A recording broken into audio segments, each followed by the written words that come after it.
Quelques heures après la destruction des Lions indomptables lors de la 34e Coupe d'Afrique des Nations, les nouvelles en provenance de Côte d'Ivoire n'étaient pas bonnes.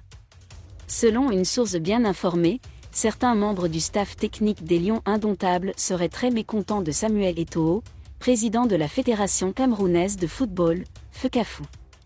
Désolé de vous interrompre, ce rapport peut contenir des commentaires soumis au choix de l'auteur. S'il vous plaît, si vous êtes nouveau sur cette chaîne, veuillez vous abonner et activer la cloche de notification. De cette façon, vous serez averti lorsque nous publierons de nouveaux rapports sur cette même chaîne. Merci. Ils ont condamné son ingérence dans leurs affaires. Ils se préparent à prendre leur retraite. Rigobert Song, sélectionneur et manager de l'équipe camerounaise des Lions indomptables, ne s'inquiète pas de cette légère grogne interne. Selon nos informations, certains membres de l'équipe technique des Lions, sauf Rigobert Song, s'apprêtent à se rendre. Ils ne toléreront pas l'implication excessive de Samuel Eto'o dans la gestion technique et tactique de l'équipe, lit-on sur le site sportif C'est Fou.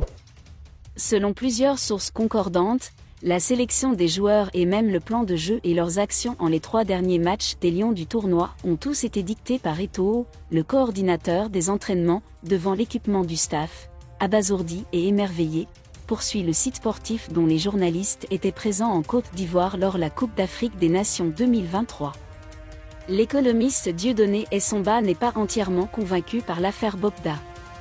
Dans l'émission Club d'élite du 28 janvier sur Vision Car, il a évoqué l'affaire devenue virale sur Internet.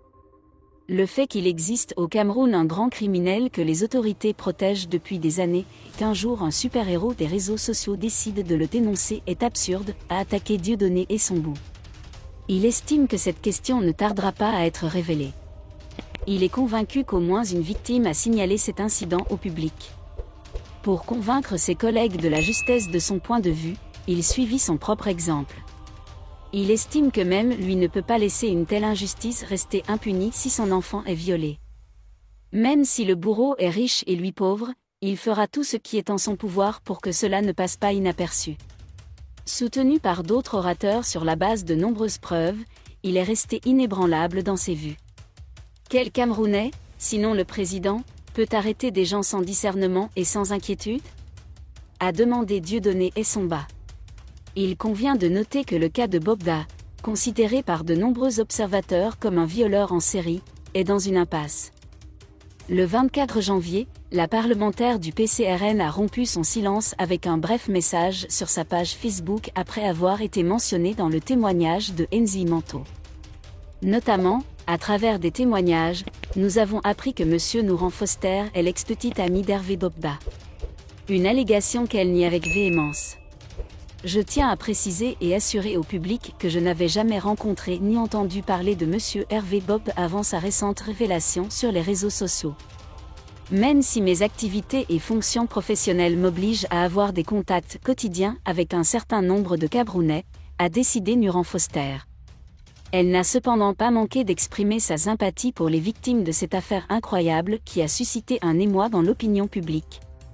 Je condamne toutes les formes d'agression verbale, physique et autres, et je soutiens les victimes dans leur quête de justice, initiée par le parlementaire avant de contacter l'agence gouvernementale. Il est très important que les autorités compétentes mènent une enquête approfondie pour déterminer la vérité sur cette affaire. Soyons vigilants et encourageons les témoignages légaux et vérifiés, tout en respectant le principe de la présomption d'innocence. Cependant, elle a donné un avertissement.